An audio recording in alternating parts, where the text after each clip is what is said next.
Uma coisa muito importante também é como lidar com brigas. Em tese, a gente não deveria brigar na frente dos filhos. O ideal, se a gente pudesse, seria a gente, uma vez tendo uma divergência, esperar o momento adequado, depois no quarto, ou afastado de casa, no momento discreto, o casal resolver isso entre si, né? Mas nem sempre a vida transcorre do jeito como seria desejável. E às vezes a gente fica furioso com o cônjuge, a gente não se controla, ou de fato o cônjuge merece uma resposta ali na lata, e a gente acaba deslizando, ou os dois deslizam e acabam brigando na frente dos filhos. As brigas, sobretudo brigas muito exuberantes, tendem a ser devastadoras para os filhos. Filhos entre 3, 4 anos de idade, até mais ou menos uns 10, 11 anos, são incrivelmente afetados por brigas exuberantes, fortes, assustadoras, portas que se batem, gritos, choros, eventualmente agressões, ofensas. As crianças perdem o chão, porque esses adultos são aqueles que, em tese, seriam a referência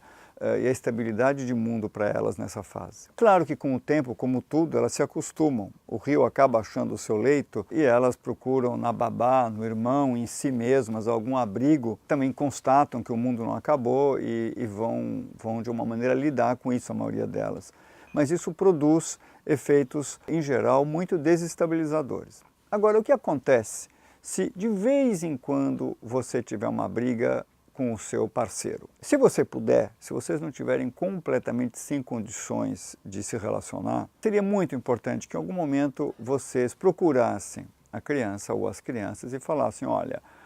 papai, mamãe, nessa hora brigaram, dessem uma explicação que a criança pudesse entender com seus 4, 5, 6 anos, e explicasse de um jeito a não queimar o filme de nenhum dos dois. Então não dizer o seu pai é alcoólatra, mas o seu pai é um homem muito alegre, que às vezes gosta de festejar e beber um pouco de cerveja, e a mamãe se preocupa com a saúde dele, ele acha que isso não é tão importante, tão grave, que ele não bebe tanto assim, ou em vez de falar sua mãe é uma louca que torra cartão de crédito, fala mamãe, né, gosta de caprichar nas compras da casa, deixar a casa bonita e gasta às vezes um dinheiro que o papai acha que devia guardar um pouco para o futuro, mas nós vamos conversar sobre isso. Enfim, dá uma explicação, ou dê uma explicação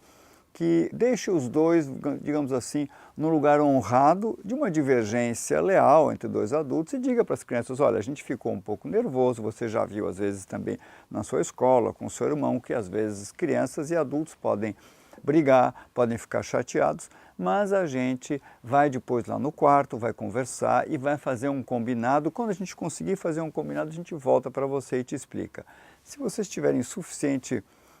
condições para fazer isso, é ótimo, porque, por um lado, a criança entende que vocês são humanos, que podem existir brigas, que o mundo não é um Shangri-La.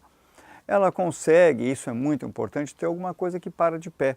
porque o que é assustador é ter a sensação de que algo tenebroso está se armando, que vai ter consequências imprevisíveis e que eu não consigo abranger. Quando eu nomeio as coisas, circunscrevo, aquilo para de pé, isso me acalma mesmo que seja alguma coisa difícil. E outra vantagem de proceder dessa maneira é que você pode mostrar para a criança que vocês são capazes, depois de fazer os tais dos combinados que eles conhecem bem da escola, vão fazer um combinado, não é? E que vocês vão ser capazes de se reconciliar e que, ainda que tenham divergências, isso não significa que a relação, que a família acabou, que isso pode ser, digamos assim, enquadrado dentro de um espaço de normalidade. Se nada disso for possível, se for uma briga de fato constante, porque um dos cônjuges tem um transtorno de personalidade, é uma pessoa, um bipolar, é um borderline, alguém com um problema gravíssimo de drogadição, enfim,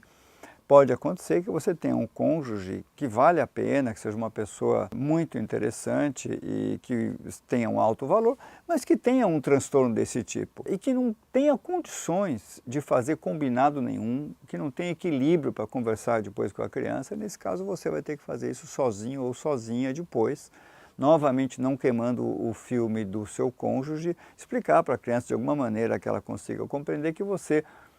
sabe que o pai ou a mãe dela é uma pessoa ótima, mas tem essa característica, mas que isso tudo pode ser conduzido e que você está inteiro e está bem, que ela vai ficar bem, e que o pai ou a mãe a ama muito e que está tudo bem, né? E por fim, para terminar, se nada disso for possível, você tiver que